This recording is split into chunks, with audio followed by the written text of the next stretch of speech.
নবী সাল্লাল্লাহু আলাইহি সাল্লাম আশুরার রোজার ফজিলত তালাশের জন্য, এই রোজার ফজিলত অন্বেষণের জন্য যত চেষ্টা করতেন, রমজানের ফরজ রোজার পরে অন্য কোন নফল রোজার ব্যাপারে, নফল রোজার ফজিলত আহরণ করার ব্যাপারে এত বেশি চেষ্টা তিনি করতেন না বলে হাদিসে প্রমাণিত।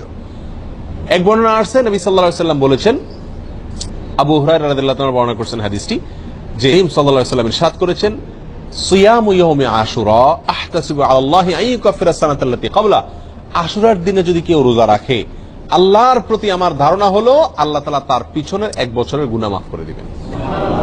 ছোট ছোট যে অপরাধগুলো হয়ে থাকে এগুলো আল্লাহ তাআলা মাফ করে দিবেন যদি কেউ কি রাখে, আশুরার রোজা রাখে। প্রিয় ভাইরা, এই রোজার এত বেশি গুরুত্ব যে মদিনাতে সাহাবায়ে কেরাম ফরজ রোজা ছাড়া অন্য কোন নফল রোজার জন্য নিজের শিশুদেরকে রোজা রাখাইতেন না, বা রাখাইতেন বলে জানা যায় না, কিন্তু আশুরার রোজা তাদের ছোট ছোট শিশুদেরকে দিয়ে রাখাইতেন। এবং শুধু রাখাইতেন তা নয়, বাচ্চারা যাতে রোজাটা রাখতে পারে, যাতে ক্ষুধার তাড়নায় ভেঙে না ফেলে, সেজন্য তাদেরকে খেলনা ইত্যাদি দিয়ে ভুলায় রাখতেন।